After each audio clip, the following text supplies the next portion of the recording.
For question 6, which system of equations has no solution?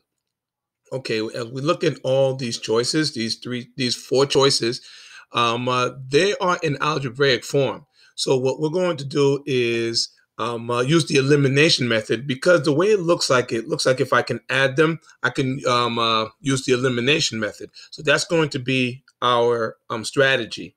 Now, here's hint one. Hint one is that we have to understand that there are three types of solutions. One solution is going to have an x value and a y value.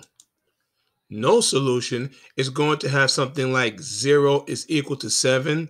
In other words, when you're seeing that these two are not equal to each other, one side is not equal to the other, no solution.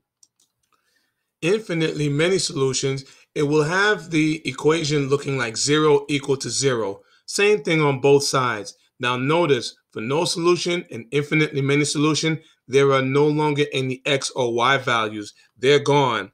One solution has an x and y value. So for hint one, we should know these three different solutions. That's hint one.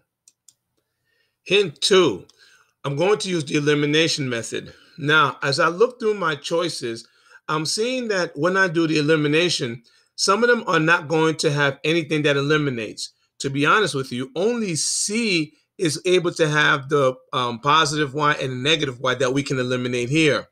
We won't be able to eliminate in the others, so we have to now do things like negate or bring in a factor. So for A, what I'm going to do is multiply this whole thing up here by -2.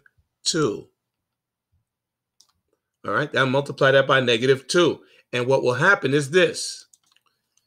So now when I multiplied by -2, my new equation, because I multiplied -2 times 3x, -2 times 4y, and -2 times 5, it now becomes -2 times 3x is -6x, -2 times 4y equals -8y, and -2 times 5 becomes -10.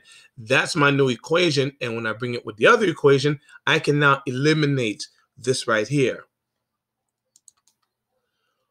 For letter B, I'm going to take this top one right here, all right? And again, remember, you could pick any one, but I'm going to pick that one, and I'm going to multiply it, negate it, and negating it is the same thing as saying multiplying it by -1. So for B, when I multiply -1 to the top equation, -1 times 7x is -7x. -1 times -2y, negative times negative becomes +2y, and a -1 times 9 becomes -9. So now I did the negation on this top one. With the bottom one, if you take a look, I will be able to eliminate the +2y and the -2y. Remember, for C is fine because the positive y or the negative y will be eliminated. So now let's take a look at D. D over here, what I'm going to do, I'm just going to multiply the bottom one here, and I'm going to multiply it by the whole equation by -3. And let's see what happens to this. So for now, letter D, we have that the 3x plus 6y equals to 1 stays the same. It was this one that we made the change to. We did -3 times x, that's -3x. -3 times this positive y becomes -3y. And -3 times 0 is still going to be 0. So hint 2 is that we had to make the changes to the equations before we make the addition so we could start the elimination. So that's hint 2.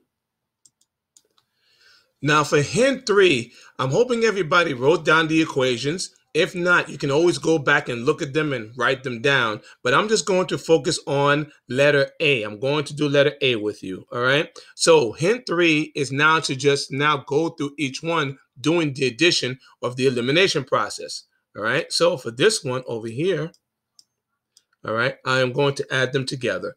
So when I add this together, this is going to be eliminated. The -8y and +8y will also be eliminated.